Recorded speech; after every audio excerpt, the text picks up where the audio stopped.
Bienvenidos a un nuevo episodio de Vía Negativa. Este episodio fue para mí realmente muy entretenido. Tuve la oportunidad de conversar con Daniel San Martín, autor de Clarity. Y la verdad es que es una persona que tiene un conocimiento y una capacidad de expresarlo y explicarlo muy impresionante. El audio tiene algunas dificultades en algunos momentos porque él estaba grabando desde un aeropuerto. Entonces les pido ahí que me tengan un poco de compasión. Traté de mejorarlo lo más que pude, pero se escuchan a veces los mensajes por altoparlante, que claro, no es lo ideal, pero bueno, eso fue como sucedió. Y creo que la conversación vale la pena, así que espero que les interese, espero que les guste. Y en la descripción van a estar descritos, valga la redundancia, eh, todas las formas de contacto para quienes quieran leer su libro o contactarse por redes sociales con él. Así que eso, les dejo el capítulo. Buenos días, bienvenidos a un nuevo capítulo de Vía Negativa. Hoy tengo el honor de estar acompañado por Daniel San Martín. Él es economista egresado de la Pontificia Universidad Católica de Chile, MBA por la Universidad de Cambridge, MSc en Inteligencia Artificial por la Universidad de Bolonia. Ha sido consultor en diversos países y profesor de la Escuela de Negocios de la Pontificia Universidad Católica como de la Universidad del Desarrollo. Hoy vive en Londres, trabaja en un startup, pero quizá más interesante que eso hoy es que además escribió un libro que tengo acá conmigo, que se llama Clarity, un modelo unificador de las ciencias. Lo voy a poner acá en la pantalla para quienes van a ver el video. Y nada, quería agradecerle a Daniel darse este espacio de conversar hoy conmigo. Daniel. No, muchas gracias a ti, Javier, por la invitación. Agradezco este espacio un poco para contar el proyecto que emprendí y de verdad un profundo agradecimiento por la oportunidad de estar contigo. Muchas, Daniel, como te comentaba, estábamos conversando un segundito antes de empezar a grabar. Eh, Felicitarte nuevamente quizá por el libro. Me gusta y lo que te planteé es que, claro, es como esta eh, unificación, valga usando tus mismos términos, digamos, de mucho conocimiento que uno puede tener a veces medio intuitivo, a veces lo escuchó en alguna parte, no sabe dónde, no se acuerda dónde, y tú tienes todo con referencias, con claridad absoluta, digamos, de dónde viene. Eh, y creo que el mérito es muy importante en esta capacidad que tienes tú de sintetizar este conocimiento, ordenarlo de forma que sea coherente, especialmente para una mente más bien científica, creo yo, que esto hay ciertas variabilidades. Estoy de Eh, acuerdo. y, y que además sea entretenido de leer, porque uno puede escribir una cuestión súper técnica y que nadie va a querer leer, pero está muy bueno, así que te felicito por eso. Sí, muchas gracias. Fue la verdad que fueron hartos años aquí ahí de investigación para tratar de armarlo de una manera, como dices tú, científicamente rigurosa, pero al mismo tiempo atractiva y placentera de leer. Cuéntame, lo que siempre me gusta partir es, ¿cómo llegaste a donde estás ahora? ¿Qué te motiva? ¿Qué te mueve?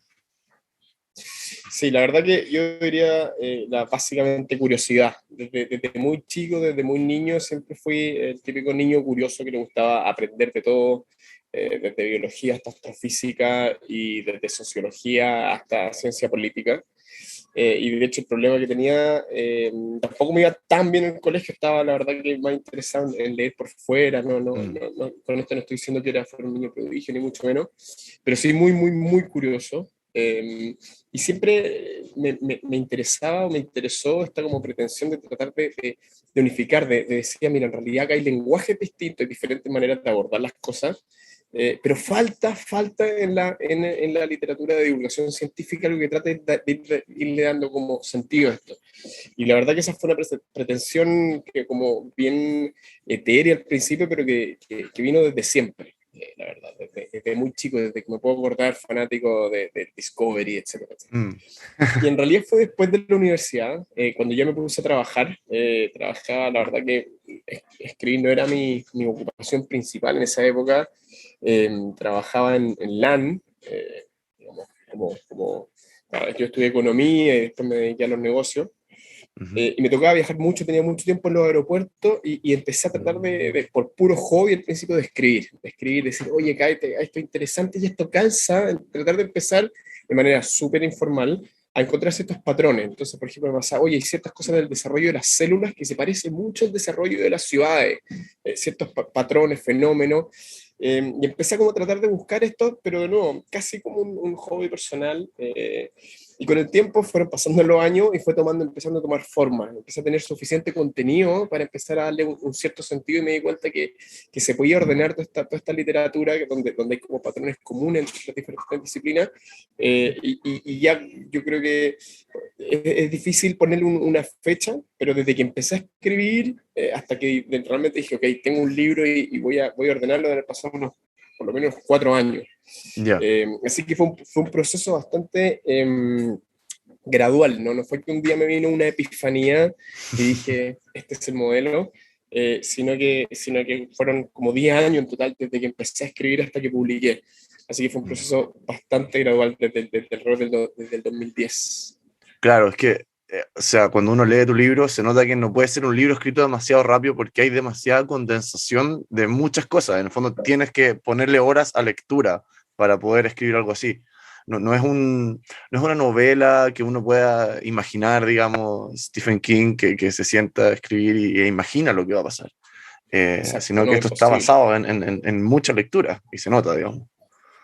Sí. Sí, y tampoco hay muchos libros como de especialización que tú quieres explicar un punto en particular. Mi libro era bien como intensivo en tiempo porque es súper iterativo. Yo la verdad que no sabía bien la historia que iba a contar, la Mm, fui descubriendo solo a través de la misma investigación.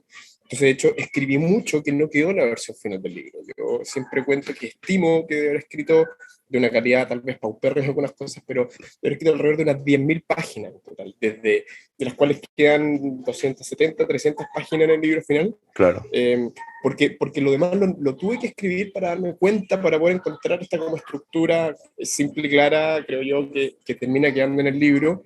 Pero de nuevo, es súper iterativo, un montón de contenido los tenía arriba y después me daba cuenta que como lo que uno trata es de buscar los puntos en común con la otra ciencia, hay elementos súper interesantes. De hecho, tengo Mm, este contenido que yo decía, esto es buenísimo, pero lo tuve que sacar porque no calza con esta historia que cuento. mm. Me lo tuve que guardar con el dolor de mi alma, guardar en el bolsillo y en el fondo dejar solamente aquello que es específicamente en torno a la historia o al relato que cuento. Claro. Y cuando estabas, me imagino que esto primero fue un proceso de escritura y después de edición, ¿no? O fue más bien simultáneo. Yo diría que ida y vuelta. Ya, Los primeros años, tenemos un proyecto como de 10 años, sí, pues. yo diría los primeros 4 años solo generación de contenido, sin tener mucha claridad de la estructura. Y de ahí hay un primer como hilo conductor, por ejemplo, ahí tuve como claro, como el rol del cuarto y quinto año, ya bien claro los capítulos, o sea, cuáles eran los grandes temas sobre los que iba a tratar, Mm. pero no tenía claro lo que yo llamo el modelo. Porque no quiero dar mucho spoiler del libro, pero el libro propone un modelo, propone algo que ocurre en todas las disciplinas, desde física hasta química y pasando por ciencia política, etcétera. Hay un Mm, modelo, un mecanismo para explicar las cosas. Ese modelo en realidad fue muy al final del libro, porque tuve que decantar y darme cuenta, aprender lo suficiente cada una de estas disciplinas para llegar a esta claridad que es un modelo mm. súper simple, pero eso es lo más complicado. De hecho, un modelo con 4 pasos, y en un momento, como 2 o 3 años, tenía un modelo de 7 pasos, súper complicado, 7 pasos de 2 tipos, y me demoré años en llegar a esa cosa muy complicada, y en realidad fue más difícil simplificarlo. Y Claro. eso ya fue muy al final, y ahí yo creo que es más edición, es más podar. Mm, Me inspiró, encontré muy lindo unos libros que leí, se llama Connectome, de Sebastian Sung, que no lo que voy a comentar ahora no tiene nada que ver con el core del libro, ujú, pero ujú. él decía que un libro se termina no cuando terminas de escribir, sino que cuando terminas de sacar las partes innecesarias. Mm, sí, Y eso es súper verdad. O sea, yo diría que el último año, el 99% del trabajo fue sacar las partes necesarias para que quedara como esta hebra mm. eh, un poco más, no sé si elegante la palabra, pero solamente con los elementos necesarios. Así que Una sí, hebra lógica, el digamos. último año. Claro, claro, y sin cosas que no sean estrictamente necesarias que no aporten valor. Mm. Sí, yo estaba conversando una vez con un amigo y hablábamos de Ernest Hemingway y claro, él planteaba lo mismo, yo leí algo de él, pero no me acuerdo hace mucho tiempo, y planteaba exacto que en un párrafo, él, como que si tú tratas de editarlo y sacarle palabras, no logras encontrar palabras que sacar. Porque ya En el está, fondo, claro, claro, porque todo está ahí ya pulido, por una ya. razón. Sí, Sí, sí, exacto, por una razón. sí, sí. Oye, quería preguntarte un poco por el lado de la inteligencia artificial, que me intriga bastante. Cuéntame un poco qué es un MSc en inteligencia artificial. Sí, esto fue un máster a ver, yo hice mi MBA en Cambridge en 2015, después volví a Chile, emprendimos con un amigo y armamos una startup. Y en esa época me empecé a obsesionar con el tema de la inteligencia artificial, en Ujú, particular con el machine learning. Aún sigo pensando que es la herramienta la tecnología más poderosa que hemos creado como humanidad. ujú, eh, la primera tecnología que es capaz de crear tecnología, o sea, hay como una cosa que doble que es muy poderosa. mm, En particular el deep learning, porque el deep learning no es un tipo de inteligencia artificial que tú programas específicamente todo lo que logra, sino que solo sus capacidades de aprendizaje. Y por lo mm, tanto puede ser más inteligente que los programadores. Y eso es un cambio de paradigma fundamental. Entonces me empecé a obsesionar y encontré un máster en Italia cortito, de un año académico, como 8 meses de clase, pero no técnico, sino que de aplicación. De hecho, el máster se llama Master in Digital Technologies, Management of Digital Technologies, y habían dos tracks. Uno de los tracks era Artificial Intelligence. mm, Entonces, yo no soy developer, yo estudié economía. Entonces, lo que te enseñaban en este Master in Science es un máster corto que te enseñaba cómo se puede utilizar esta tecnología para las organizaciones y para resolver problemas, digamos, mm. o impactar al mundo positivamente. Y eso es básicamente el contenido del programa. Entonces te enseñaban la lógica, lo que hay detrás, lo que se puede y lo que no se puede hacer, algo de programación, pero básicamente Claro, cómo aplicar y en qué tipo de problemas, digamos, hace sentido ocupar el machine learning. claro, o sea, en el fondo es más bien lo suficiente base para entender de lo que estamos hablando, pero no, Sí, no, no te transforma en un programador, digamos. no. O sea, tú me decís, programa esta inteligencia artificial, no tengo ninguna capacidad. Tengo este problema, podemos aplicar Machine Learning para solucionarlo, te puedo dar creo, una respuesta razonablemente buena. Mira. Oye, y el startup en que estás trabajando actualmente, ¿de qué se trata? Ya, hay un buen ejemplo. Lo que estamos haciendo, ya tenemos la versión 1 lista, es un sistema digital para recomendar métodos anticonceptivos de tal manera de reducir los efectos secundarios. Mm, Entonces, la gracia que tiene es que es personalizado.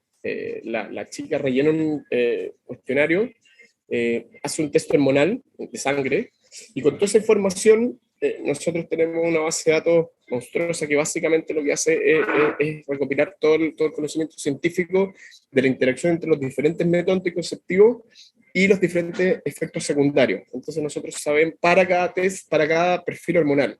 mm, Entonces nosotros sabemos que si la chica A tiene cierto perfil hormonal y ella en particular está muy preocupada de su acné, por ejemplo, ujú, nosotros sabemos en esta gran base de datos cuál es exactamente el método anticonceptivo que reduce la probabilidad de que tenga acné. Nosotros hemos hecho ya test clínico y con el sistema como lo tenemos actualmente, ya es mejor que un doctor promedio mm, en estudios clínicos, pero la belleza del sistema está en que nosotros estamos lanzando, esta versión estática ya está lanzada en Estados Unidos, ya es mejor que el mejor doctor, pero está basada en papers, en investigación científica previa. Ahora empieza la parte más hermosa, que es mm. que nosotros vamos a hacer seguimiento a las mujeres, y por lo tanto vamos a poder saber si es que la recomendación que le dimos al perfil hormonal A37 con, digamos, la combinación, cuál efectivo fue. Entonces, con suficientes datos, el sistema empieza a aprender, Mm, empieza a proveer de recomendaciones aún mejores y por lo tanto estamos, por un lado, mejorando la calidad del producto, pero además generando ciencia, generando conocimiento humano, generando conocimiento nuevo. mm, Y este es el gran loop, son este tipo de soluciones donde Machine Learning si tú eres capaz de implementar un modelo de negocio donde hay retroalimentación y el sistema sigue aprendiendo y mejorando el valor del producto, se produce esta cosa hermosa digamos, de explosión en el buen sentido de la calidad y el valor de los productos. Bueno, dale, me encanta el tema. Yo soy médico y creo que yo a mí no me dedico a ginecología ni mucho menos, eh, pero es evidentemente lo que se viene y es algo que yo le he dado mucha vuelta en el último tiempo a que en el fondo lo que nosotros hacemos funciona bajo una asimetría de información muy grande con el paciente. Y en la medida en que vayamos acercando esa asimetría, empiezan a entrar en juego otras cosas más importantes en la relación del médico con el paciente, que muchas veces es lo que los pacientes alegan también. Porque Sí, uno puede tener mucho conocimiento técnico de cualquier cosa, pero si uno trata peyorativamente al paciente o en el fondo no trata de entender realmente lo que quiere, no sé si es que siempre es tan útil. Hay momentos y momentos, por supuesto, tampoco podemos claro. entrar a denigrar, digamos, el conocimiento técnico, porque si un médico súper simpático no sabe nada, tampoco sirve mucho. No, Eh, exacto. No, es necesario, pero no claro, suficiente. sí. Entonces, me gusta mucho. ¿A qué plazo están planteando el seguimiento? ¿Cómo se hace ese seguimiento en teoría? Sí, nosotros tenemos, hoy día ya lanzamos la versión uno que es por hoy solo la recomendación. O sea, hoy día ya Mm, nosotros somos capaces de todo digitalmente, todo remotamente, tomar el cuestionario, esto en Estados Unidos lo lanzamos, tomamos el test hormonal y el sistema ahí con esta información ya es capaz de proveer una recomendación. Eh, con el punto, porque esto obviamente en Estados Unidos requiere una aprobación de la FDA, de la mm, agencia que aprueba dispositivos médicos, y nos aprobaron el sistema, pero con un ser humano en el loop. O sea, aún tiene que ok. haber un doctor internamente que mira la recomendación y la firma, todo digital, por supuesto. Entonces tenemos Oh, un o sistema por sea, detrás de los doctores, el doctor confía, entonces la mira relativamente rápido, sabe sí, obvio. exactamente qué es lo que hay en el algoritmo, pero aún hay un ser humano, digamos, que asume la responsabilidad de, la, de la recomendación. Y ahora en este momento estamos, digamos, haciendo el desarrollo de la gran parte 2 que es el sistema para hacer el tracking. Mm, Entonces la idea es que como sistema, digamos, te haga tracking para siempre y con eso el sistema primero puede ir aprendiendo y segundo puede ir actualizando las recomendaciones. mm, Entonces, por ejemplo, si la chica dijo, mira, en realidad el libido no es un tema, después 4 meses después está con un novio, lo que sea, y ella puede actualizar sus preferencias, entonces pueden pasar dos cosas, puede ir cambiando su perfil hormonal o cambiar sus preferencias, y en cuyo caso el método anticonceptivo óptimo para reducir los efectos secundarios que son relevantes para ella cambia. Y mm. entonces tú le puedes ir haciendo como el seguimiento al proceso. Deberíamos estar, espero que de aquí a 2 o 3 meses, con la primera versión del módulo de seguimiento. No, eso pasó. Ese médico tiene que tener la firma más rápida del oeste, digamos. Sí, sí. No, porque Sí. también por un tema de costos, nosotros lo que nosotros queremos es reducir al máximo ese tiempo del doctor. No, por supuesto, y en el fondo empieza a justificarse cada vez menos. Si eventualmente la capacidad computacional de un tema netamente técnico necesariamente supera la capacidad del médico, incluso de estar Sí, al día porque con los además mismos nosotros en el, papers. en el modelo lo que tenemos que tú puedes como discernir casos que son obvios y claros de Mm, casos que son un poquito más complejos. De hecho, nosotros dividimos en 3 tipos y en los más complejos, nosotros decimos la verdad aquí, preferimos no darte recomendación.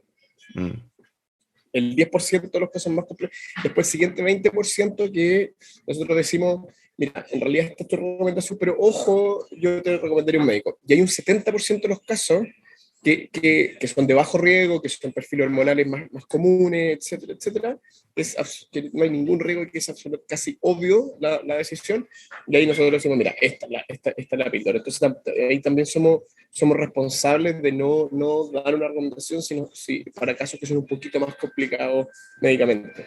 mm, sí, no, está buenísimo. Oye, y bueno, economista también. Esa es mi ¿Qué, profesión, digamos. sí, claro, eso es tu Sí, profesión formal, ¿no? No estás dedicado a como, eso, pero obviamente informa tu conocimiento del mundo. Sí. sí, o mi forma de ver el mundo, diría yo, Mm, también. No solo los economistas tienen una mirada del mundo para bien y para mal, bien especial. mm, No se nos enseña como en general se piensa que tú sabes todo de plata, hablamos muy poco de plata en la carrera, es todo Claro. mucho más conceptual, modelamos todo matemáticamente, tratamos de modelar las cosas más increíbles matemáticamente. Eh, que puede ser también algo financiero, digamos, pero circunstancialmente, pero lo que te enseñan es a modelar, es a Mm. transformar cosas que en principio no parecen matemáticas a una, con una descripción matemática, ojalá simple. ¿Y cuál es tu... Yo he empezado a estudiar algo de economía, tú cachai que los médicos de economía sí que somos negados, eh, pero he empezado a estudiar un poco por lo mismo, digamos, porque me gusta, un poco como tú, quizás esta curiosidad general de investigar el tema que en ese momento me nace. Eh,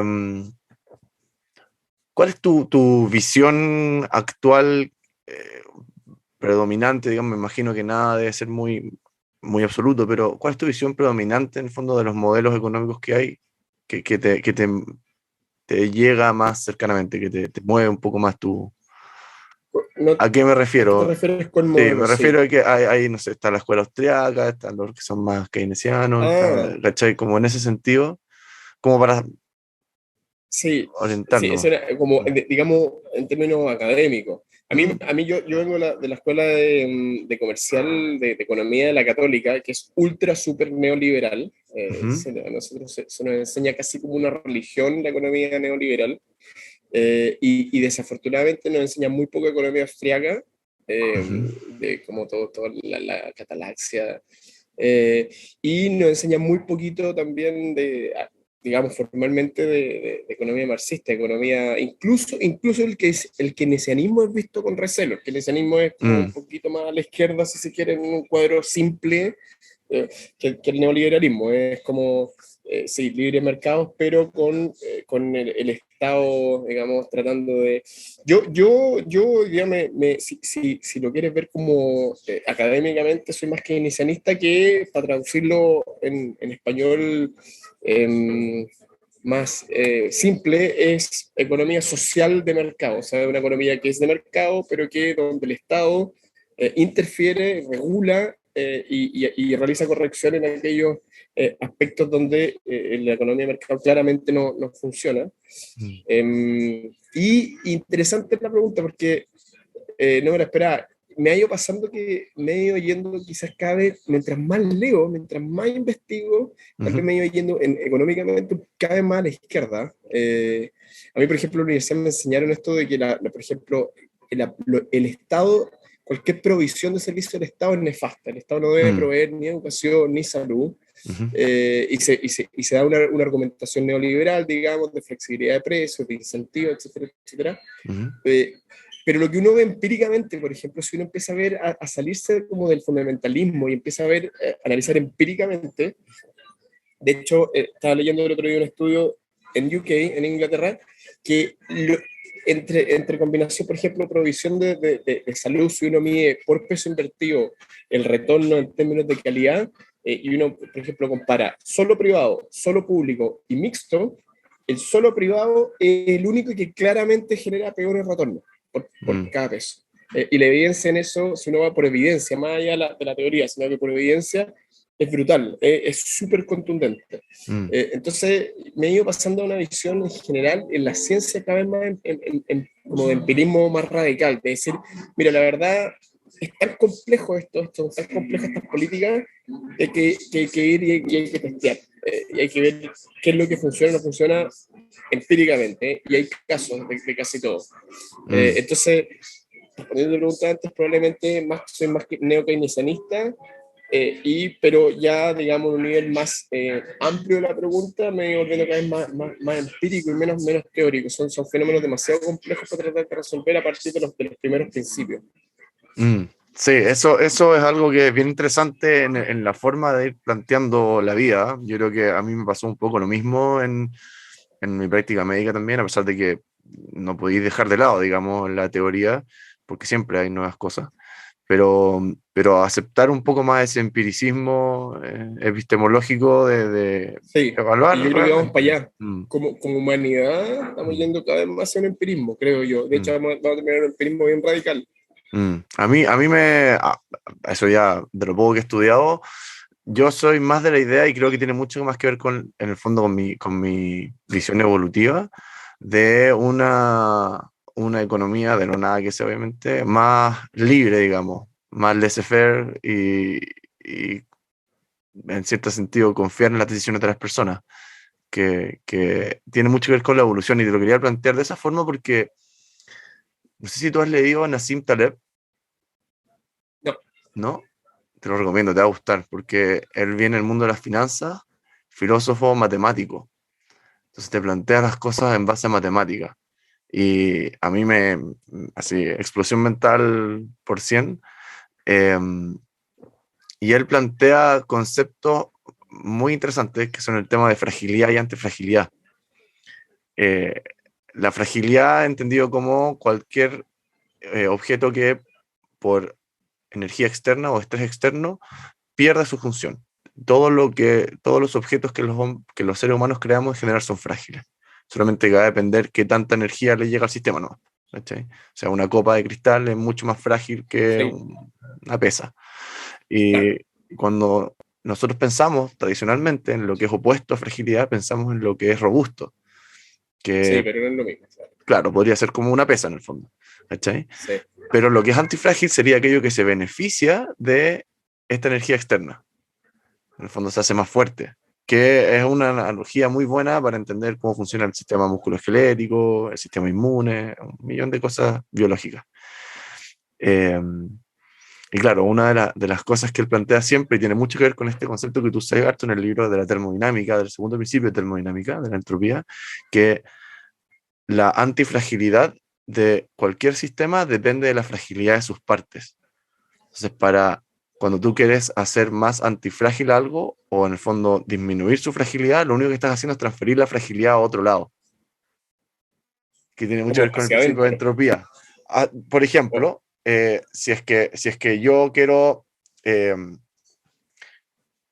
hacer que una sociedad sea, no sé, quiero que nadie se muera de X cosa, cáncer, que tú planteas en el libro que quizás no nos va a salvar tantos años de vida en total, pero y es interesante pero, claro. plantearlo de esa forma.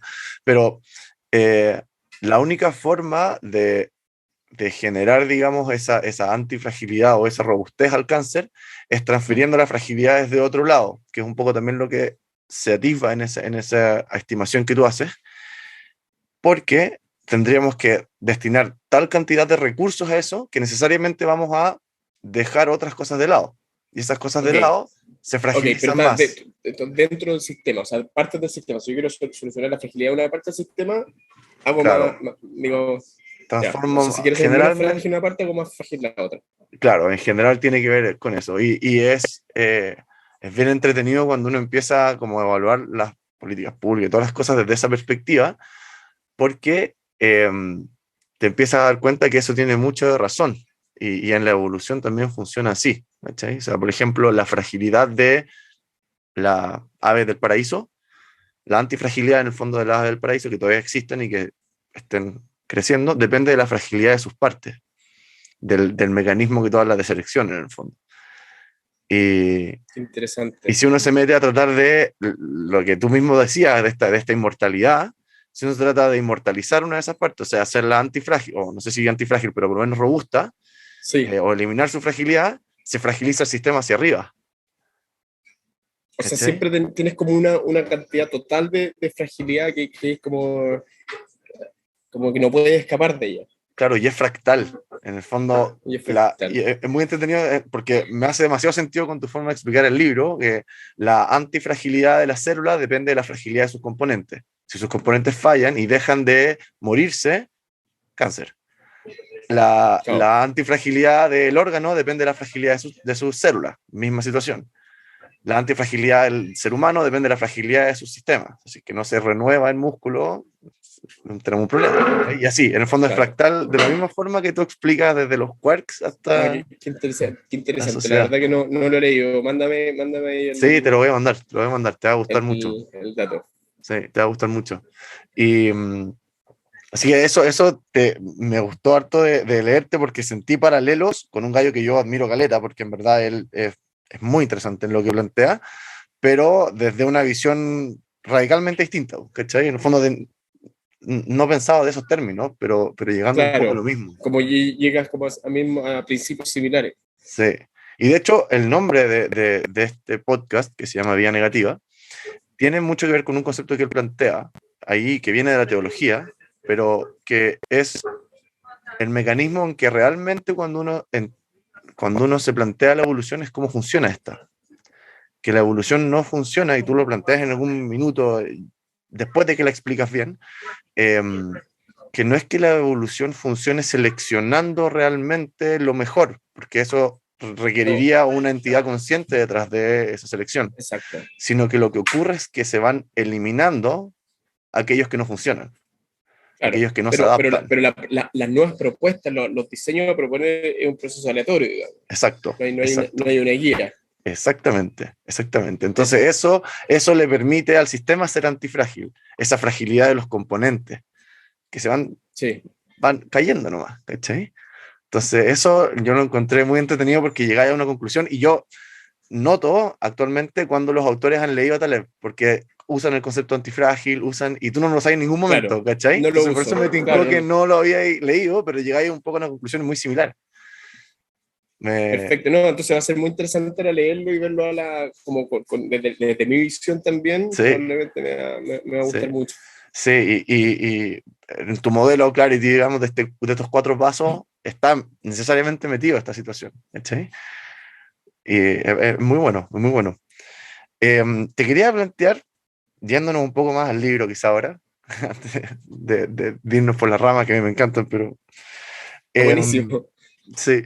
¿Cachai? Que hay un tema que tú planteas, explicas muy bien lo que son los quarks y esta situación que yo alguna vez leí un libro de Stephen Hawking también y se entiende, pero creo que tu explicación es extremadamente fácil para alguien que no está muy metido en esto, así que te felicito porque no es fácil, eso demuestra un grado de Muchas comprensión gracias. muy alto. Sí, eso es lo que más cuesta, llegar a Mm, explicaciones simples. Hay que pasar por muchas explicaciones complicadas sí, antes de llegar a la simple sí, sí. y ver cuál funciona. El, no sé si tú has leído de estas eh, interacciones entre los quarks que parecieran no responder a las leyes de la física, en el fondo.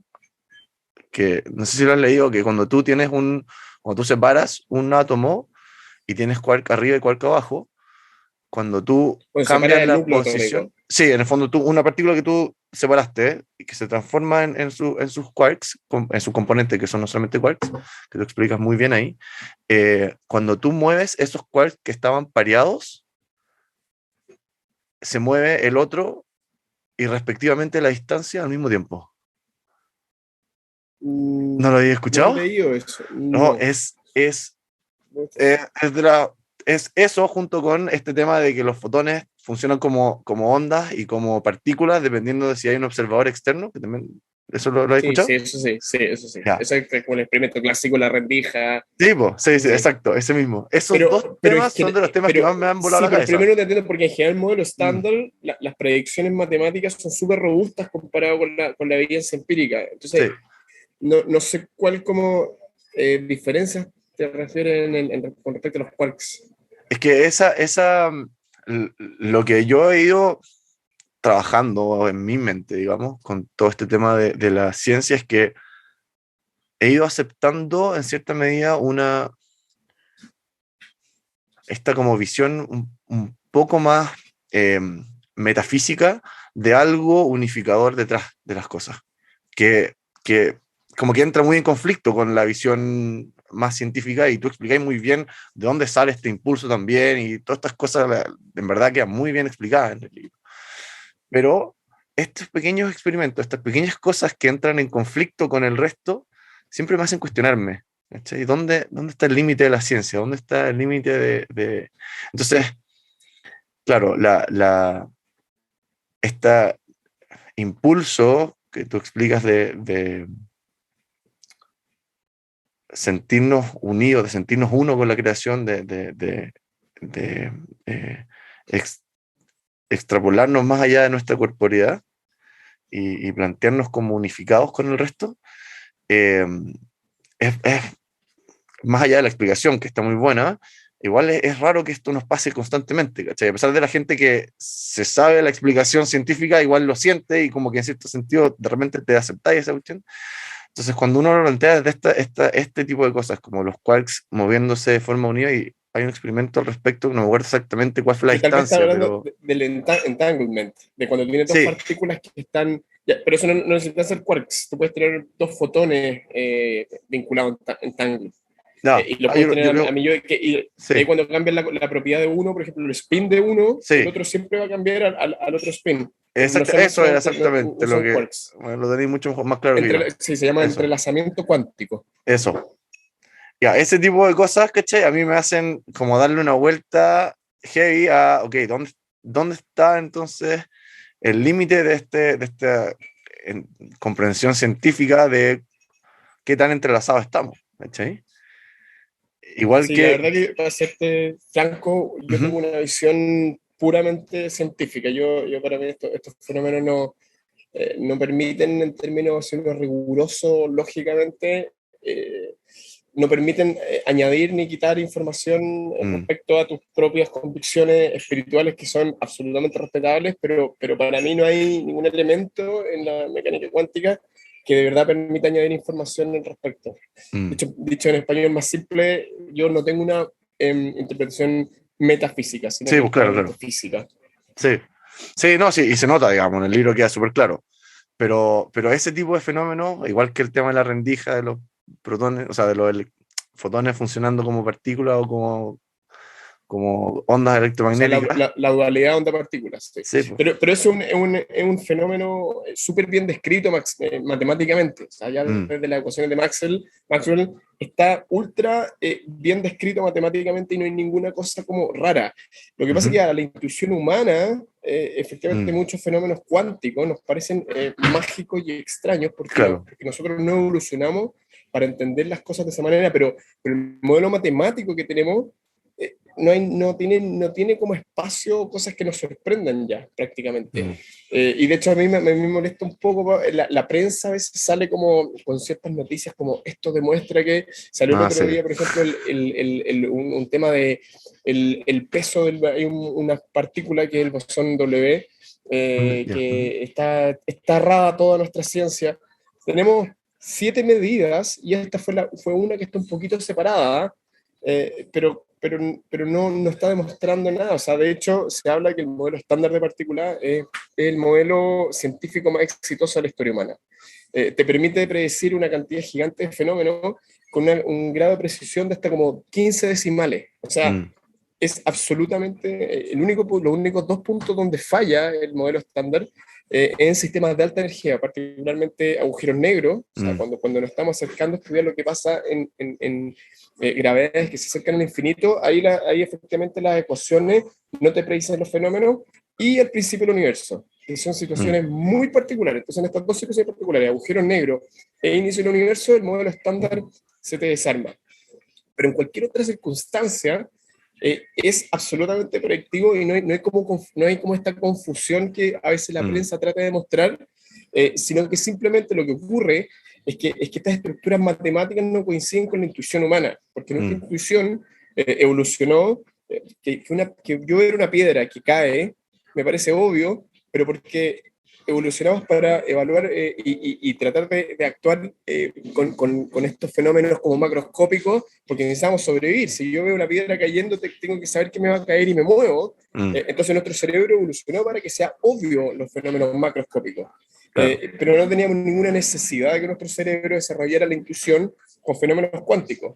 Entonces, ese juego lo que va es, a mi juicio, digamos, yo respeto absolutamente todas las visiones Sí, sí, obvio, metafísicas obvio. y como espirituales, son absolutamente respetables, no hay manera de decir están bien o están mal, pero yo no creo que hayan elementos, si uno entiende, digamos, no en profundidad, yo tampoco soy físico, pero si uno entiende cómo está construido matemático el modelo estándar de partículas, la mecánica cuántica, no hay nada de eso que te indique, para mí, lo que he investigado y también me he leído eh, varios libros al respecto, pero no hay para mí una línea lógica entre el modelo estándar y interpretaciones metafísicas de la existencia.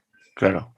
Oye, y en esos estados de alta energía, cuando en agujero negro o este inicio del universo, digamos, em, ¿qué es lo que hace que falle el modelo de partículas? Sí, lo que pasa es que los dos casos se llaman, hay unas singularidades, Mm, porque en la gravedad, perdón, en la relatividad general, se describe cómo la masa curva el espacio-tiempo, ¿cierto? ujú, Eh, y el problema de los agujeros negros, todo se va al carajo, perdón, porque la gravedad curva en infinito el espacio-tiempo. Entonces, lo que ocurre dentro del agujero negro, las ecuaciones que tenemos simplemente no tienen cómo describirlo. mm, Las ecuaciones funcionan para tiempos y espacios, digamos, relativamente, no demasiado curvados, como por ejemplo, tú y yo ahora estamos en un espacio-tiempo curvado, por eso estamos pegados a la silla. claro. La gravedad, digamos, de Ujú, formación del espacio-tiempo. Entonces, la mayoría de las partes hay una cierta curvatura del espacio-tiempo y, como vemos, los experimentos se realizan acá en la Tierra y el modelo estándar funciona. mm, Pero cuando la curvatura esta se vuelve infinita, ya los dos modelos simplemente, de hecho, matemáticamente no coinciden y te empiezan a pasar como cosas, divisiones por cero y cosas que donde las ecuaciones simplemente no funcionan. bueno, es Y como de ahí Interstellar sí, entonces. efectivamente, Es muy buena Interstellar esa está película, me leyendo gusta mucho. Mm, muy buena película. De hecho, sí, todos los científicos estaban leyendo un libro mira, tengo acá, de un físico que decía que encontraba que la visualización que había hecho en Interstellar de los agujeros negros era perfecta, era mm, absolutamente rigurosa científicamente cómo se vería un agujero negro si lo pudiéramos ver desde cerca. claro, oh, qué buena. Se nota, digamos, tu capacidad de comprender temas que no estaban necesariamente en el libro y que eso te permite hacer ese resumen. Em, tengo otra punto que plantearte con respecto ya a las, en verdad tengo varias cosas, tengo varias preguntas que me van surgiendo, em, pero tú las vas contestando en cierta medida en capítulos posteriores. Entonces me pasó cuando hablábamos, cuando estaba en el capítulo, en el segundo gran capítulo, que había mucha como antropomorfizaciones en tu discurso Y y que era después intencional. claro, lo vas Sí. agarrando después. Sí. Em, tengo un tema que yo creo que te puede interesar también. Es un libro que escribieron dos biólogos evolutivos que se llama A Hunter-Gatherer's Guide to the 21st Century. No sé si lo has leído. No, pero debe ser de Leda Cosmides, ¿no? No, es Y de Tobin, Brett Weinstein, Brett y Heather Weinstein. ya. No, hay algo de literatura de eso, pero estoy más familiarizado. Yo creo que te va a gustar, porque tú hablabas en uno de los libros de esta teoría de Young, de las ventajas reproductivas a corto plazo, y, y en el fondo, a mí, cuando tú hablabas de la inmortalidad, me genera cierto conflicto esa teoría, porque si es que yo tengo, en el fondo, la evolución, los mecanismos de vida negativa de selección, no sé si es que alcanzan a tomar esta inmortalidad dentro de la ecuación para efectivamente no perpetuar a aquellos individuos que fueran inmortales. ¿Cachai? Pero en el fondo, si es que yo soy inmortal, yo todavía no lo sé. No parece ser el caso, pero bueno, esperemos que sí sea. Y Supongamos que sí. claro, eh, si yo me reproduzco actualmente, no he tenido, no hay ninguna forma de saber si es que yo estoy en esa trayectoria. Entonces, no sería seleccionado negativamente en base a lo que tú proponías después, que esta osificación de mi capacidad de lidiar con el entorno en el fondo, esta incapacidad de adaptarme a nuevas cosas, va a jugar eventualmente en contra. Entonces, ese me generó como ciertas dudas y quería ver cómo tú lo tienes planteado O quizás de sea, una forma más extensa. para entender tu punto, esto es una crítica al modelo de Young que dice que, o sea, Mm. recapitular, el modelo de Sí, Young sí, en el sí. fondo lo que dice es por qué las especies, porque acá Ujú, hay que entender primero, hay todo puntos. Primero hay que entender que la evolución no actúa a nivel del individuo, actúa a nivel del pool genético, actúa a nivel de especie, de hecho ni siquiera de especie, sino que de la comunidad que vive junta. O sea, lo que va cambiando, lo que va evolucionando es el pool genético de un grupo. Claro. Entonces, lo que dice Jan, que puede estar en una teoría de la, digamos, de la muerte poco conocida, que yo pongo en el libro porque me pareció a mí fascinante. Sí, o sea, es muy interesante. Sí, súper interesante. Propone por qué, porque si es que lo lógico sería que todos viviéramos, digamos, mi especie, digamos, que tengo una especie de gacelas en la sabana, si todas fueran capaces de vivir eternamente y por lo tanto todos se reproducirían y todos felices. ¿Por qué la selección natural no promueve criaturas que vayan viviendo cada vez más? Y al contrario, la evidencia muestra, pero doctor, no aclaro nomás, pero que hay ciertos mecanismos casi programados de vejez. Entonces, ¿por qué esa seleccionación natural? Y la interpretación de Young, que es interesante, porque él es biólogo matemático, entonces una mirada, yo la cuento, digamos, con palabras, pero no leí el paper, son solo ecuaciones, es tratar de determinar matemáticamente qué ventaja podría tener para una población.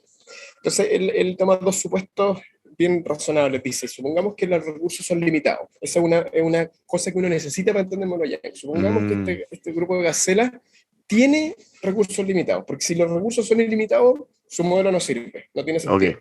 Okay. Entonces tienes que suponer que y por lo tanto, la comunidad, es una simplificación, es bien como a la economista, no puede tener un número infinito de miembros, porque, digamos, tiene infinito. Entonces, imaginemos dos comunidades, la comunidad A, con seres inmortales, perfectos, y la comunidad B, digamos, normales, cómo funciona.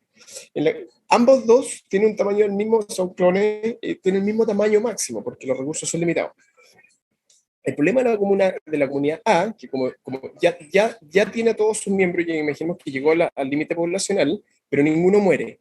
Y todas las nuevas crías, al nacer, son mucho más débiles digamos, que los adultos.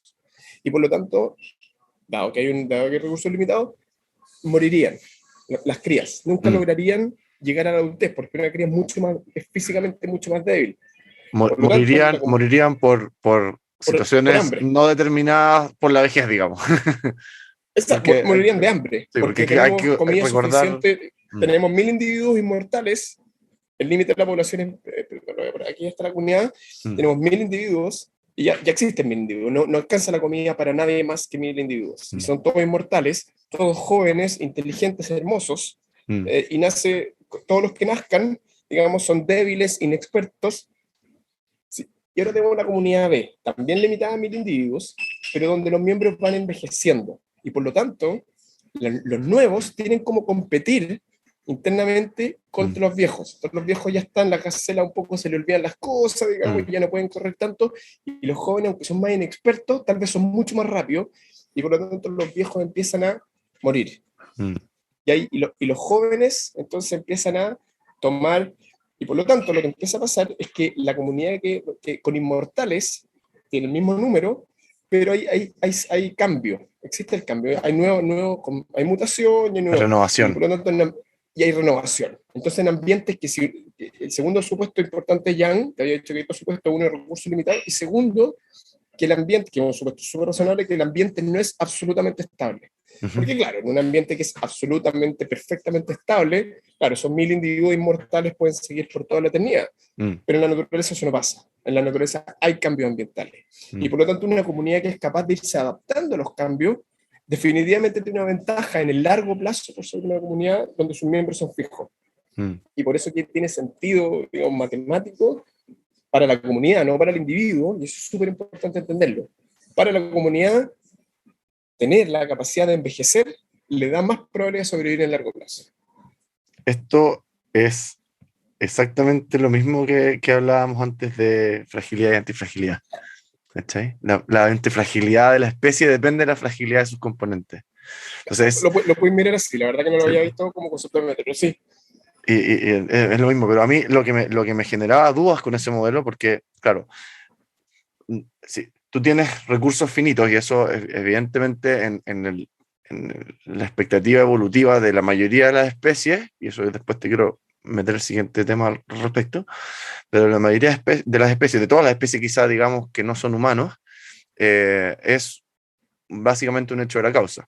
Y que el ambiente es variable también es otro hecho de la causa, que eso sí nos incluye a Son dos nosotros. supuestos súper Sí, razonables son, de Young. No, son no te supuestos, pones supuestos sí, demasiado extraños. sí, difíciles de argumentar en contra, digamos. Exacto. Pero entendiendo el mecanismo, lo que yo me cuestionaba, digamos, con esto, entendiendo el mecanismo de vía negativa de selección, que la muerte del el resto de los nuevos integrantes, digamos, va a ser por aquellos que no logren llegar a la adultez, que quizá uno de cada 100 logre, no tengo idea, en este mundo de recursos infinitos, o sea, finitos. No me explica por qué no habría actualmente alguna especie de gacelas inmortales. Porque en el fondo no se van a ver muertos igual, ¿cachai? Los recursos siguen siendo los mismos, Como, ¿cachai? El por eso, ambiente... te voy a responder de dos maneras. Hay ciertas criaturas que no han desarrollado mecanismos, por ejemplo, las bacterias. Tú pones bacterias con recursos infinitos, las bacterias no mueren, las Claro. bacterias solo se reproducen. O sea, tú pones en una cápsula de Petri bacterias con, digamos, con alimento en una temperatura que les gusta a las bacterias no envejecen. O sea, una misma bacteria puede estar miles de años y solo se reproduce. O sea, eso es biológicamente posible y eso es lo que ocurre en criaturas que no tengan... la pregunta es, entonces, como lo voy a hacer antropomórfico solamente para ilustrar Sí, el sí, sí. argumento. Si la selección tiene que elegir para las gacelas, ¿cuál de los dos, de qué tipo de gacelas creo? Oye, obviamente no funciona así. Mortales o inmortales, lo que tengo que ver es qué es más probable, que el ambiente cambie mucho o poco. Y lo que uno ve en la realidad es que los ambientes sí cambian y que Sí. los recursos son relativamente limitados. Mm. Entonces no es sorprendente que en criaturas grandes, en los mamíferos, la selección natural en general escoja modelos de animales que envejecen. Claro, claro, sí.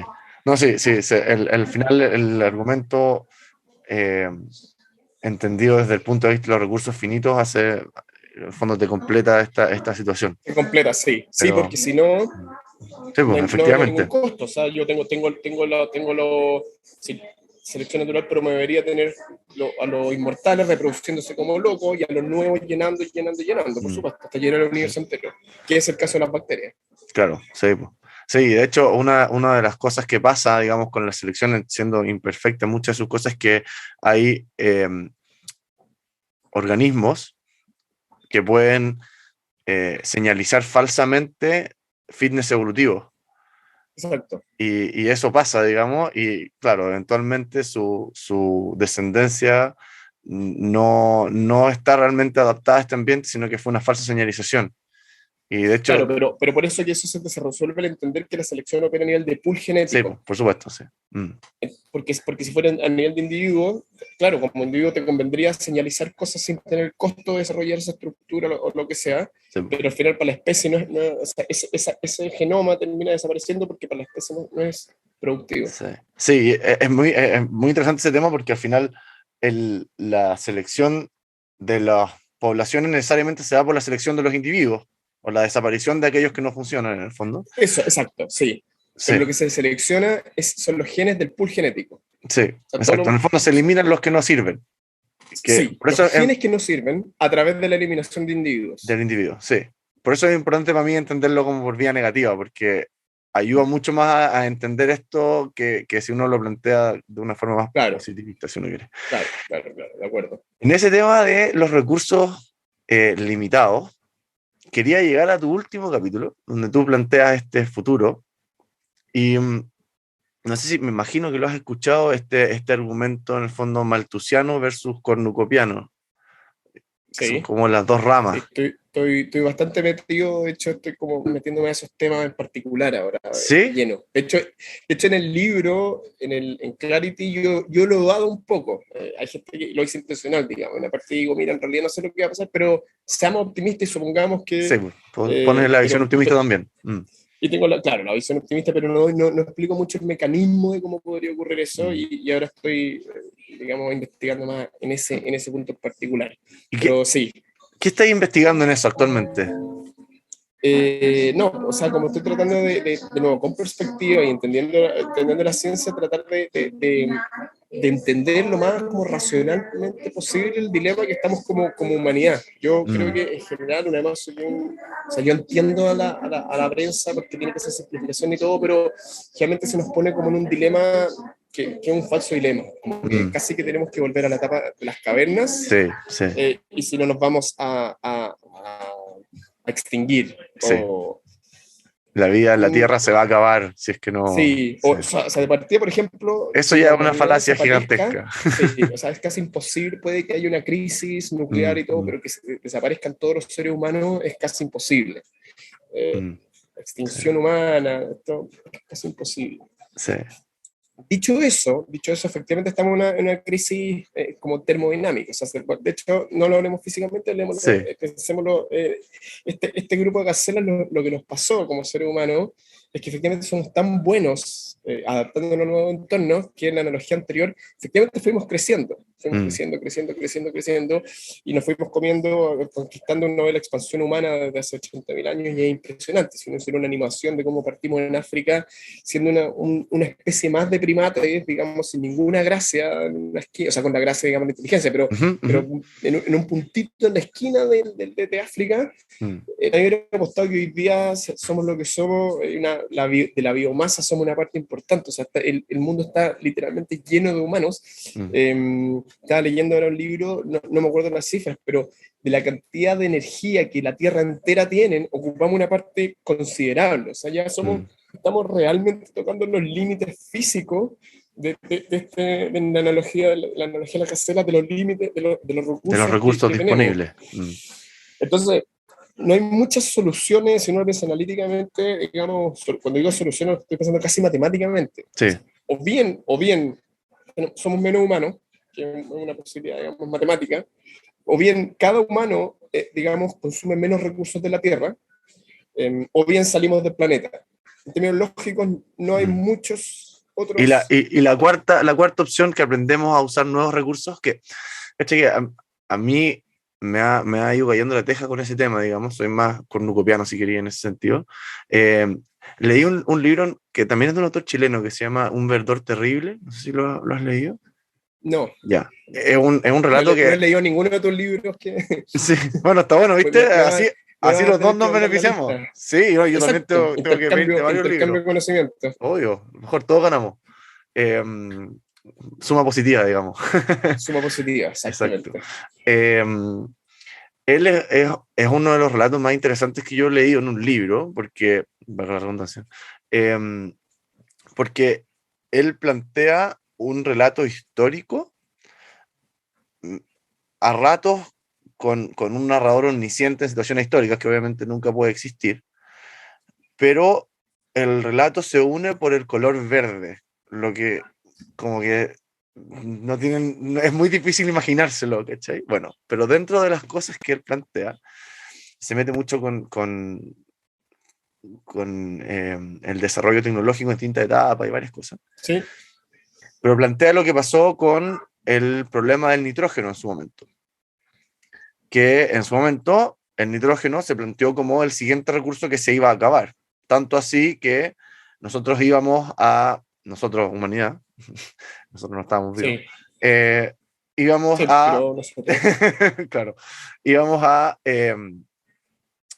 las tumbas de los faraones egipcios sí. a saquearlas para no sacar el oro, sino que para sacar los residuos humanos, en el fondo, de todos los esclavos que enterraban con los faraones para que los acompañaran en la otra vida, porque tenían una cantidad de nitrógeno que nosotros necesitábamos como fertilizante.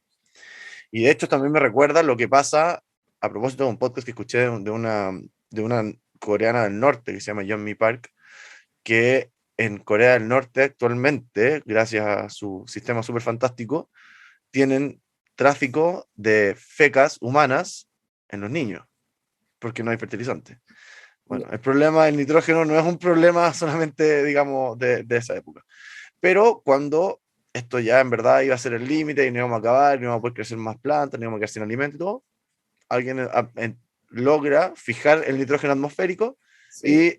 y Chile se queda la sin revolución verde. claro, Chile se queda sin salitre como fuente de crecimiento económico, pero fuera de eso, digamos, como que fue una revolución del mundo. Sí, Y eso ha pasado consistentemente en la historia en distintos momentos. Entonces, sí, yo estoy de acuerdo. Ahora, mm, por eso, tú tienes que saber, es que yo hice esta simplificación de los tres. En el 2 tienes el 2A y el 2B. claro. Porque tú efectivamente, yo soy, digamos, optimista, y lo pongo en mi libro, muy Sí. optimista en desarrollo tecnológico, pero tú tienes ahí dos tipos de límites. Tú tienes como, si lo ves como una cadena, yo extraigo recursos y los ocupo para los seres humanos. En esa extracción de recursos, el problema principal es el uso de la energía. En general, Exacto. digamos, no, de nuevo, la prensa y todo dice, oye, se va a acabar el petróleo. Mm, mm, No se va a acabar el petróleo nunca, se va a hacer tan caro que no va a convenir extraerlo, digamos, ¿no? El mm, problema no es de recursos, con suficiente energía tú puedes producir cualquier recurso. O sea, de hecho, hoy mm, día nosotros sabemos cómo hacer oro del plomo, lo que pasa es que cuesta tanta energía que no tiene mucho sentido. Entonces, mm, hay un problema fundamentalmente termodinámico, de la energía total que el planeta dispone. Entonces, hay como dos límites. Hay un límite que todavía estamos lejos, pero que no estamos tan lejos. O sea, si la tecnología fuera perfecta y nosotros tuviéramos una eficiencia termodinámica cercana a 1, mm, aún así hay un límite para la cantidad de seres humanos que podemos estar con, digamos, entonces la tecnología tiene choca con un límite físico, que estamos mm, lejos todavía, mm, y de hecho, esa investigación estoy trabajando con un físico para tratar mm, de cuantificar esto y decir, oye, en realidad, ¿cuál es el espacio que tiene la tecnología que nos permite hacer que por cada unidad de energía extraída del planeta Tierra nos permita beneficiarnos como seres humanos? Y acá mm, yo estoy mucho más en la línea, yo no soy ecologista, la verdad, mm. estas declaraciones horribles Sí, pero políticamente, mm, yo creo que el ser humano, digamos, es importante. O sea, yo mm, no creo que por salvar un árbol por salvar el árbol,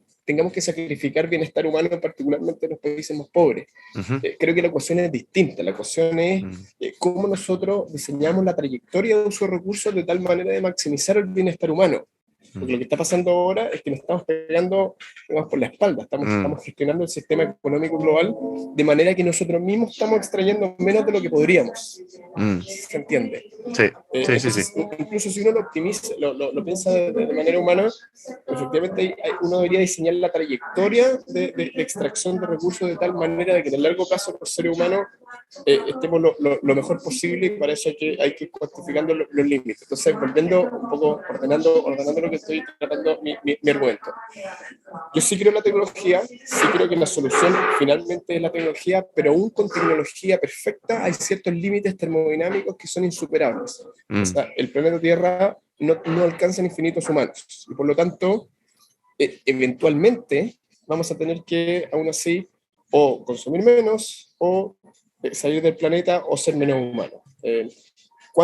¿Cuántos son estos, digamos, matemáticamente, cuáles son la cuantificación de estos fenómenos? No lo tengo aquí, lo que estoy investigando, tratando de investigar ahora, aparte de una respuesta más concreta. En realidad tenemos que bajar un 30% el consumo energético para que durante ese tiempo la tecnología mejore, para que en 80 mm, años mm, esa trayectoria, que estoy súper interesado en tratar de construirla, de ver realmente cuáles son nuestros como límites, digamos, cuál es realmente lo que tenemos que renunciar y no renunciar por renunciar.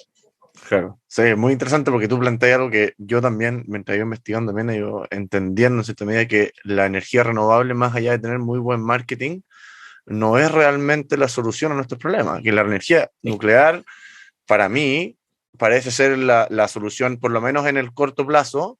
Y claro, si algún día logramos la fisión, porque lo que yo viendo también de la fusión nuclear, perdón, es que como que siempre estamos a un año desde los 50, entonces como que, Sí, a 30 años desde hace 80 claro, años, sí. sí, entonces Sí, como que es un tema, digamos eso, pero la fisión nuclear y cuando uno se empieza a meter a estudiar este tema, cacha que hay reactores actualmente de tecnología que ni siquiera usan el mismo uranio, sino que usan otro compuesto, que se me fue el nombre en este sí. momento, es como TH, eh, Usan que, torio, los chinos claro, usan torio. eso, torio, Sí, que ni siquiera, o sea, básicamente no genera residuos en términos de este componente altamente radioactivo, sino que utilizan parte de ese mismo componente radioactivo dentro de su función, Sí. tienen una cantidad de mecanismos de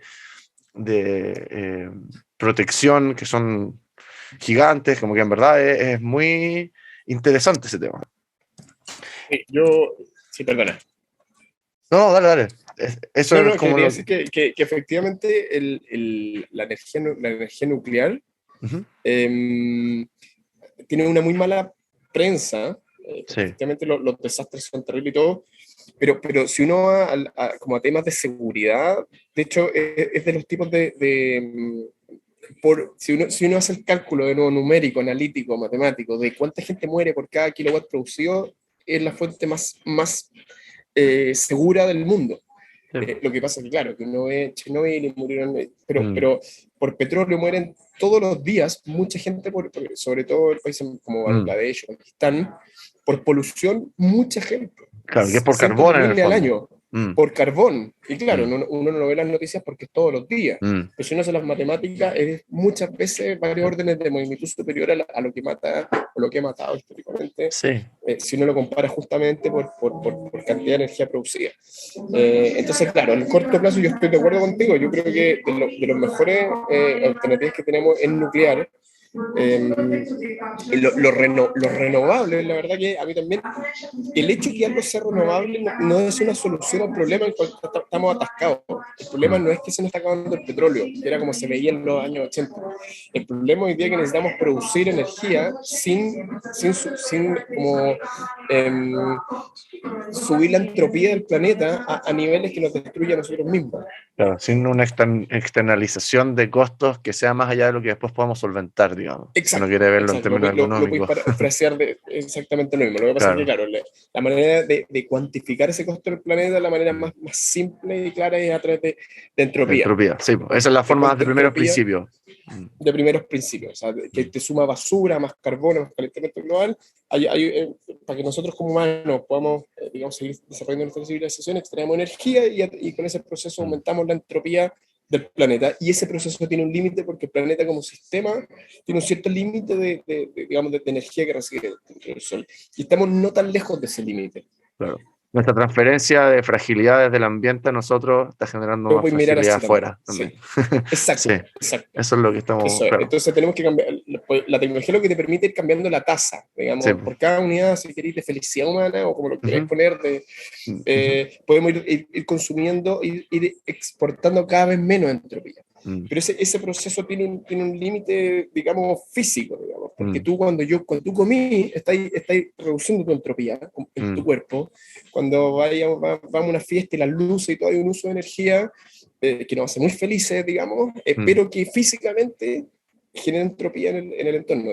claro. Y si nos vamos volviendo cada vez más eficientes, entonces, que una energía sea renovable no es per se la solución a esto. Mm, Una energía más renovable, es decir, que pueda existir por siempre, si tiene una tasa muy mala de de, conversión. digamos, claro, si ocupo extraigo mucha entropía, ocupo mucha energía del planeta, para solo darme un poquito de bienestar, por muy renovable que sea, un pésimo negocio para el planeta. Sí. Aparte que también hay un tema de la renovación, en qué plazo lo estamos cuantificando, porque claro, es renovable si tú lo evalúas minuto a minuto, pero como tú bien dices, los paneles solares tienen cierta tasa de vida útil, lo mismo con la hélice, que según yo entiendo, la energía eólica es un pésimo negocio, tanto así No, que no, se no, abandonan.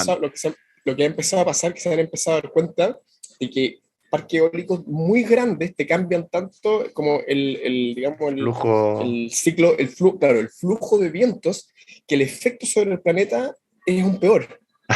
como un efecto mariposa llevado a la Exacto, entonces, exponencia, claro. por eso que de nuevo, cuando el problema no es que sea renovable o no Mm. renovable, de nuevo, el petróleo no se va a acabar, va a ser demasiado caro Mm. extraerlo pues, claro, Y vamos a vamos a tener terminar que irnos a otra, a con otra. frío. Mm, Exacto, pero el problema que necesitamos ahora es métodos de energía que, digamos, la tasa de cambio de entropía por bienestar humano sea mejor. Ese, en el fondo, mm. no sé cómo, hay que inventar un término que sea más fácil de entender y para que la prensa lo pueda poner, para que cuando salga un nuevo tipo de energía sea buena en ese sentido. Mm, Y claro, ahí definitivamente la mejor por densidad de energía es la nuclear, sin lugar a dudas, mm, es la que produce menos, digamos, entropía del planeta. Y a largo plazo, la fusión. La fusión es como el santo grial de esto, porque ya lo que te mm, permite es que ese intercambio de entropía ya no sea en la Tierra, sino que como hoy día estamos ocupando el Sol, la mm. energía que tenemos está limitada a lo que llega del Sol. Con la fusión nuclear, ese límite ya se te acaba, que se puede expandir ya, digamos, una nueva era para la humanidad. Es como agrandar nuestro valle Mm. por mil. Y es el gran poder de la fusión. Claro, es el argumento para quienes hayan visto Spider-Man, la primera, de lo que está buscando el Doctor Octopus Es con su cierto. Harnessing the Ese, Power of the Sun in the sí. Palm of My Hand. Eso es lo Crear que él dice. mi propia estrella en mi laboratorio. Sí. Exacto, sí. Un reactor de fusión es literalmente crear plasma ardiendo igual que una estrella, pero acá en la Tierra, Mm, del cual podemos extraer energía directamente. claro, lo que suena como una excelente forma de aniquilar toda la humanidad si es que sale algo mal. Sí, Pero suena peligroso, pero de hecho es muy porque si tú no le inyectas energía, el plasma, digamos, se se enfría consume. Mm, y la reacción termina. Entonces, sí. a diferencia de las plantas nucleares que están de fisión, tú tienes que Mm, estar controlándolas todo el tiempo. Porque mm, si no, la fisión por sí misma se te genera una reacción en cadena y es básicamente una bomba nuclear.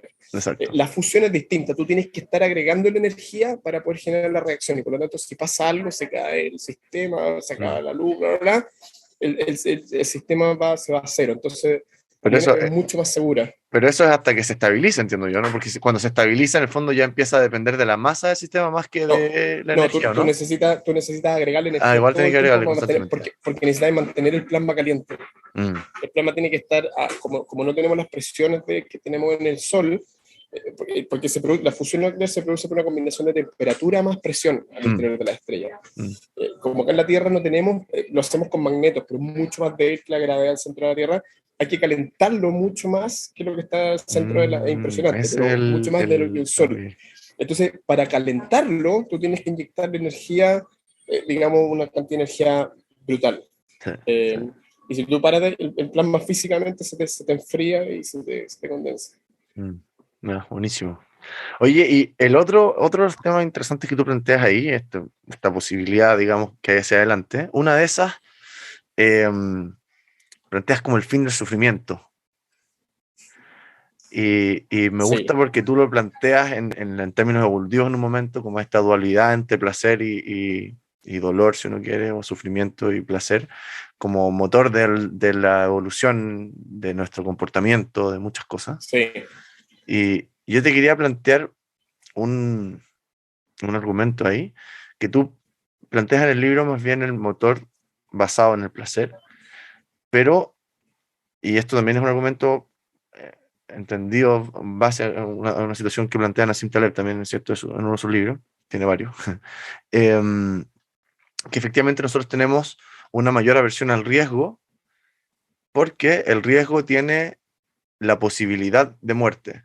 El placer nunca te puede matar. En el fondo tiene un límite más o establecido, sea, el no límite te da del... nada muy, sí, sí, Exacto. ¿Cachai? efectivamente, Entonces, sí, o sea, la, mucho más el- placer no te, no, exacto. Entonces llega a un límite en claro, el fondo ya. Y claro, tienes como, nadie se muere de felicidad, pero sí se mueren de pena. Es como una forma de entenderlo si uno quiere, como medio... sí, sí, medio... sí, Y, en el fondo el sufrimiento como motor del desarrollo también. Y eh, interesante plantearlo de esa forma porque a nosotros nos da mucho más, eh, nos mueve mucho más el miedo a ser reconocidos como una persona que falla en algo a lo que nos mueve ser exitosos en otra cosa. Y de hecho, cuando tú hablabas antes de la forma en que los medios de comunicación se relacionan con la gente, se basan en ese mismo sesgo. O sea, nosotros tenemos mucho más un mm, sesgo negativo, por eso las noticias siempre estoy de acuerdo. son negativas y no son positivas. Sí, nos Entonces, moviliza mucho más el miedo que la sí, po, ilusión. sí, po, porque el riesgo nos puede matar. El beneficio, como sí, buena onda, pero bueno, ya Sí, está y avanzamos. Entonces, en este tema del fin del sufrimiento, cuando uno lo plantea de esa forma, suena muy interesante porque además, justo ayer estaba hablando con una amiga de Brave New World, de Aldous Huxley, este Mundo Feliz, que cuyo argumento Sí, se es basa en parecido. eso, ¿cachai? Sí, Entonces, sí, este mundo, sí, con la droga, sí. ¿dónde está la pendiente resbaladiza de cuándo empezamos Sí, a plantearlo? sí. Bueno, lo primero para aclarar, trato de, esto no es por lavarme las manos, pero yo en el libro postulo como los objetivos del transhumanismo. Entonces, Mm, mm. puede que yo personalmente opine o no eso, Ah, perfecto, ya. pero, pero en mi libro digo, los objetivos del transhumanismo son básicamente tres Dos, tres, pilares. claro. Abolir el sufrimiento, o terminar con la muerte y lograr una inteligencia o sabiduría, Infinita. digamos, infinita. Y en el fondo lo que planteo en el libro, que tal vez en el futuro, si tenemos, digamos, manejamos bien el problema termodinámico del planeta, los límites de recursos hoy día, más el tema, volvemos de la inteligencia artificial, que puede ser, digamos, sistemas tanto más inteligentes que nosotros, podría darse la posibilidad de que exista el campo de posibilidades para lograr uno o más de uno de estos tres objetivos. Mm. Eh, y ahí el argumento, efectivamente, lo que tú dices, tiene razón. O sea, nosotros evolucionamos con un sistema digamos, de miedo al dolor y de ilusión al placer adaptado a nuestras circunstancias. Y eso es cierto. O sea, Mm, mm. nosotros en economía vemos mucho y explica un montón de fenómenos económicos la versión al riesgo. La gente en general en experimentos y no solo la gente, los mamíferos en general tenemos esta versión al riesgo. Mm. Preferimos un poquito, evitar un poco de riesgo que ganar mucho placer o mucha Claro. ganancia. Eso funciona así. Ahora, lo que plantea el transhumanismo no es, y acá es súper interesante, tener un solo estado de placer. Lo que plantea es mover la escala completa. Mm. Entonces, tú puedes seguir teniendo aversión al riesgo y puedes seguir teniendo como comportamientos similares, solamente que con tu escala movida. Entonces, hoy día, por ejemplo, yo puedo hacer experimentos de aversión al riesgo diciéndole, te corto 4 dedos, te corto uno, y yo voy a poder construir, y Mm. ahora puedes mover la escala, te digo, te corto un dedo o te doy un dulce.